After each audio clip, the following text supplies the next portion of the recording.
ओम काली काली महाकाली कालिके परमेश्वरी सर्वानंद करे देवी नारायणी नमस्ते। ओम क्लीं क्लीं क्षीं ह्रीं क्लीं क्लीं ह्रीं ओम क्लीं क्लीं क्षीं ह्रीं क्लीं क्लीं ह्रीं। आज काली माता जी का एक महाशत्रुनाशक मंत्र का प्रयोग विधान हम आपको इस वीडियो में बताने वाले हैं। वैसे इसकी विधि हम पहले कभी डाल चुके होंगे, लेकिन कई लोगों के सवाल आए थे और कई लोगों के क्वेश्चन थे, तो हमने एक बार फिर इस वीडियो को बनाना उचित समझा।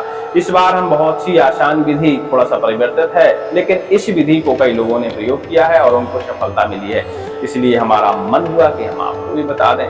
वैसे तो शत्रुनाशक मंत्रों का प्रयोग कभी भी शत्रु के नुकसान के लिए नहीं करना चाहिए, ऐसा तंत्र शास्त्रों में प्रतिबंधित है। हाँ, जानकारी के लिए मंत्र तंत्र जरूर दिए जाते हैं, लेकिन ऐसा प्रतिबंधित माना जाता है। वो इसलिए क्योंकि जब आप किसी शत्रु का मंत्रों के जरिए नुकसान करते हैं और उसका वास्तविकता में किसी तरह नुकसान हो रहा है, तो समझ लीजिए कि आपका भी 30 से 40% नुकसान होगा। अभी नहीं होगा, अभी तो आप धन की लालच में या शत्रु के क्रोध में या कुछ भी करके आप मंत्र का प्रयोग कर रहे हैं, लेकिन भविष्य में आपको उसका दंड अवश्य ही मिलेगा, चाहे बुढ़ापे में मिले चाहे कभी भी मिले, आपको कष्ट उठाना ही पड़ेगा। जो लोग शत्रुनाशक मंत्रों का प्रयोग करते हैं शत्रुओं को नुकसान पहुंचाने के लिए, ठीक है। चलिए, लेकिन यह शत्रुनाशक जो मंत्र है, आप अपने और भी अन्य प्रकार के शत्रुओं का इस मंत्र के जरिए नाशन कर सकते हैं। जैसे कि असाध्य प्रेत बाधा भी हमारा शत्रु होता है, क्रूर ग्रह भी हमारे शत्रु होते हैं। ऐसी नकारात्मक ऊर्जा जो आप किसी भी तरह हटा नहीं पा रहे हैं, तो ऐसी चीजें भी हमारा शत्रु होती हैं जो हमारे परिवार का, हमारे शरीर का नुकसान पहुंचाने की कोशिश करते हैं, उसको हम तंत्र शास्त्र में शत्रु मानते हैं, ठीक है। तो यह भी हमारे शत्रु है। तो आपका संपुट बदलने की देर है। आप इसमें माता रानी का जब ये मंत्र जपें तो उस समय उससे पहले ही संपुट लगाएं, प्रार्थना करें माता रानी से कि माता रानी, हमारे ऊपर जो भी बाधा है, जिस प्रकार के भी भूत प्रेत है, कोई तंत्र है, कुछ भी है, इन सब बाधाओं का आप नाशन करें, ऐसा आप निवेदन करें। और इस मंत्र को जब जाप करें तो हर माला के बाद एक बार यही प्रार्थना दोहराएं, तो आपका ये संपुट माना जाएगा और आपके ऊपर असाध्य बाधा, चाहे कितनी बड़ी प्रेत बाधा क्यों ना हो, काली माता उसे शत्रु समझकर उस बाधा का विनाश कर देती है। कई लोग कहते हैं मरण मुंह टोने टोटके जल्दी कटते नहीं है, लेकिन काली माता सारे तंत्रों को खाने वाली देवी मानी जाती है, सारे भूतों को भक्षण करने वाली देवी मानी जाती है। तो इनका जो मंत्र है यह बहुत प्रबल मंत्र माना जाता है। इस मंत्र का जैसे ही आप प्रयोग करना शुरू करेंगे, आपकी सारी बाधाएं समाप्त हो जाती हैं। लेकिन स्वस्थ व्यक्ति को प्रयोग करना चाहिए काली माता के मंत्रों का। जो निर्बल है, कमजोर है, ऐसे व्यक्तियों को इनके मंत्र जाप नहीं करने चाहिए, क्योंकि कई बार ब्लड प्रेशर ऊंचा नीचा होता है तो दिक्कत होती है। काली माता के मंत्रों में अक्सर शरीर पे मंत्रों के प्रभाव पड़ते हैं। चलिए, मंत्र आप श्रवण कर लीजिए, फिर इसकी हम आगे की विधि बताते हैं। इससे पहले एक छोटा सा निवेदन, यदि कोई व्यक्ति परोपकार की भावना रखता है या दूसरों का भला करना चाहता है, उसके पास कोई विशेष विधि या कोई विशेष मंत्र है और वो किसी के पास पहुंचा नहीं पा रहा है, तो ऐसे व्यक्ति एक छोटा सा वीडियो बनाकर 10 से 15 मिनट का या ऑडियो मंत्र का बनाकर हमारे टेलीग्राम पे वो भेज सकते हैं और अपना नाम भेज सकते हैं। तो हम आपके ही नाम से अपने दोनों चैनलों पे, संकटनाशक पे और प्राचीन मंत्र सागर पर आपकी वीडियो प्रकाशित करेंगे। आपके नाम से हो सकता है आपके वीडियो या आपकी विधि देखकर लोगों का भला हो जाए। तो जो लोग ऐसे इच्छुक हैं वो कर सकते हैं, कोई दिक्कत नहीं। हमारे पास एक लोगों का सवाल आया था कि हम अपने वीडियो आपके चैनल पर प्रकाशित करना चाहते हैं, तो हमने कहा बिल्कुल कर दीजिए।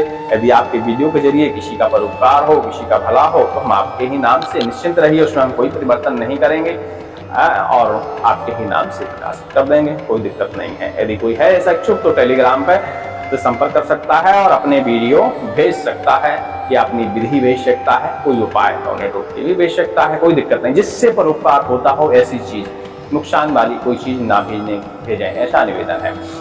चलिए अब मंत्र सुनते हैं। ओम कालिका घोर रूपा सर्व काम प्रदा शुभा सर्वदेव स्तुता देवी शत्रुनाशम करोतु मे। ओम ह्रीं ह्रीं ह्रीं कालिके घोरे दष्ट वा रुधिर्पिये रुद्रात्मुण वक्त्रे च रुद्रेणा दत्तास्नि मम शत्रून् खादय खादय हिंस हिंस मारय मारय भिन्दी भिन्दी छिन्दी छिन्दी उच्चाटय उच्चाटय द्रावय द्रावय शोषय शोषय स्वाहा। ह्रां ह्रीं कालिकायै मदीय शत्रून् समर्पयामि स्वाहा। ये प्रमुख मंत्र हो गया। लेकिन हर बार जब आपकी माला पूरी हो तो काली जी की गायत्री को 1 से 5 बार जरूर पढ़ा करिए। ओम कालिकाय च विद्महे शमशानवासिन्यै धीमहि तन्नो देवी प्रचोदयात्। ऐसा गायत्री लगाने से मंत्र की शक्ति और प्रबल हो जाती है और आपका कार्य विफल होने की संभावना जो है कम रहती है। चलिए, मंत्र आपने श्रवण कर लिया। वैसे यह रुद्रामल तंत्रोत्काली एक तंत्र है, उसमें एक काली जी का तंत्रों कवच है, उससे इस मंत्र को लिया गया है। लेकिन इसका प्रयोग कई लोगों ने किया है और उनको इसके अच्छे रिजल्ट देखने को मिले हैं, तो उन्होंने हमसे कहा। वैसे तो इसकी विधि हम एक बार पहले भी डाल चुके हैं, लेकिन जो लोगों का रिसर्च होता है, लोगों का बताना होता है कि इससे हमको फायदा हुआ, तो हमारा मन होता है कि वो विधि भी हम आपको बताएं। तो जो लोगों ने इस पर रिसर्च किया और उनको फायदा हुआ, तो हम आज आपको थोड़ी सी विधि परिवर्तन रहेगी, लगभग सेम है लेकिन थोड़ी सी परिवर्तन रहेगी और वो विधि आपको बताने वाले हैं। इसके रिजल्ट ऐसे आए हैं कि इसको कई लोगों ने जब टेस्ट किया तो इसके 95% रिजल्ट एकदम क्लियर निकल के आते हैं।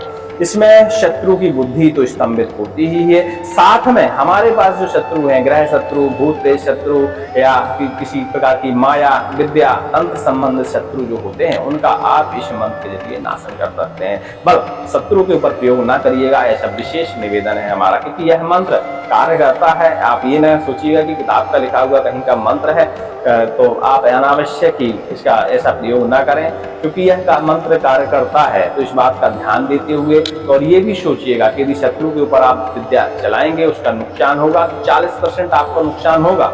ये 100% श्योर है, तत्काल नहीं होगा, 1 साल बाद होगा, लेकिन होगा और बड़ा कष्टमय नुकसान होता है। तो इस बात पर सचेत होते हुए आप मंत्रों का प्रयोग किया करिए। चलिए, भूत प्रेत बाधा शत्रु जो होते हैं, तंत्र मंत्र जो शत्रु होते हैं, विद्या संबंधित शत्रु होते हैं, उसको कैसे इस मंत्र से हटाना है उसकी विधि हम आपको बता दे रहे हैं। पहले मंत्र का आपको जाप करना होता है, क्योंकि कोई भी मंत्र जब तक आप जाप नहीं करते तब तक वो सिर्फ शब्द होते हैं। किताब के कुछ शब्द होते हैं और बस शब्द ही रहते हैं। आप उनको श्रवण करें तो श्रवण करने से अक्सर 2 से 5% ही फायदा नजर आता है, ज्यादा नहीं नजर आता, क्योंकि श्रवण करना एक अलग मैटर होता है और अपना शरीर से मुंह से बोलना और उसका विधि विधान रचना वो एक अलग विषय हो जाता है। श्रवण करने से 2 से 5%, अति हो गई 10% और ज्यादा अति हो गई तो 30% फायदा हो जाता है। किसी किसी को, सबको नहीं होता, ठीक है, क्योंकि सबके अपने श्रवण चक्षु अलग अलग होते हैं, सबकी विद्या सोखने की जो क्रियाएं होती हैं शरीर की वो सबकी अलग अलग होती हैं। तो कोई सोख पाता है, कोई नहीं सोख पाता। 100 में से 4% दिमागी शक्ति अच्छी होती है तो पूरी विद्या को या पूरी एनर्जी को सोख लेते हैं, स्वस्थ हो जाते हैं, बाकी नहीं सोख पाते तो नहीं हो पाते। ठीक है, तो मंत्र को श्रवण करने से अलग मैटर हो गया और सिद्ध करना अलग हो गया। तो चलो, इसको सिद्ध कैसे करना चाहिए, तो इसको देखिए, नवरात्रों में इसका एक विशेष प्रयोग है। नवरात्रें बहुत जल्दी ही आने वाली हैं, आप नवरात्रों में इसका प्रयोग कर सकते हैं। लेकिन यदि इमरजेंसी है, नवरात्रों तक आप इंतजार नहीं कर सकते, तो किसी भी शनिवार से आप इस मंत्र का प्रयोग कर देते हैं।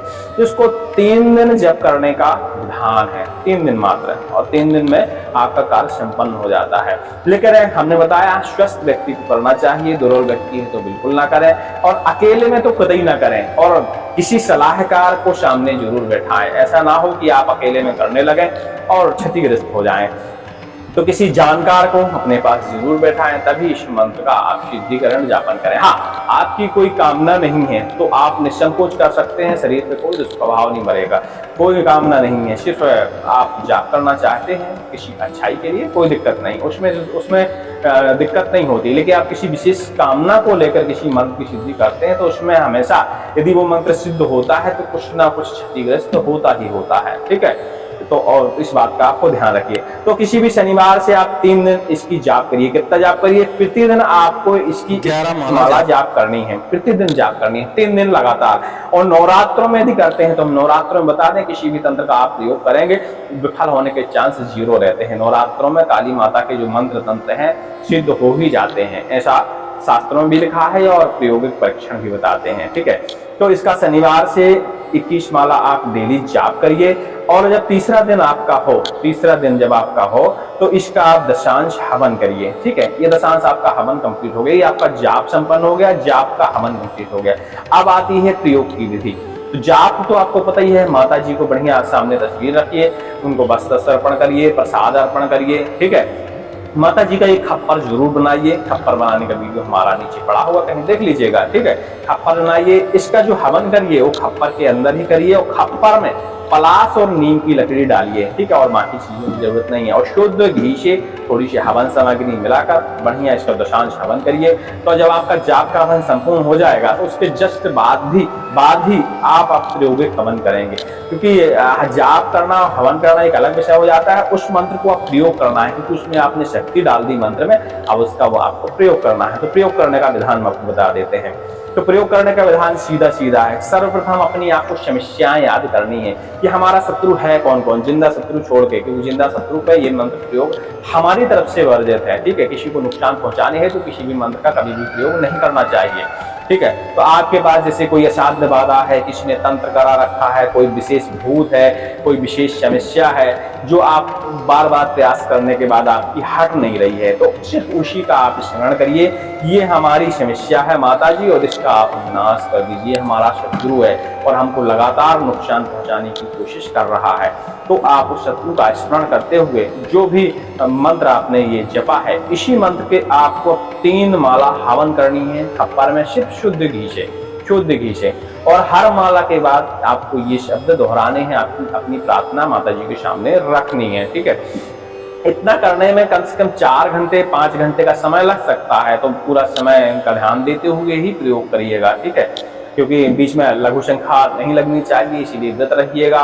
बार बार आसन से नहीं उठना है, तो 1-2 दिन पहले से ही बैठने की प्रैक्टिस करिएगा कि हम लंबे समय तक बैठ पाए। हाँ, आप हवन के बाद जब आपका जाप वाला हवन पूर्ण हो तो उसके बाद आप चाय आय पी सकते हैं, आसन नहीं छोड़ना है, हाँ बैठ सकते हैं, वहीं आराम कर सकते हैं। उसके बाद फिर आप 3 माला अलग से आप हवन कर दीजिए। 3 माला कैसे हवन करनी है, मंत्र पढ़ना है और हवन आपको शुद्ध घी का डालना है।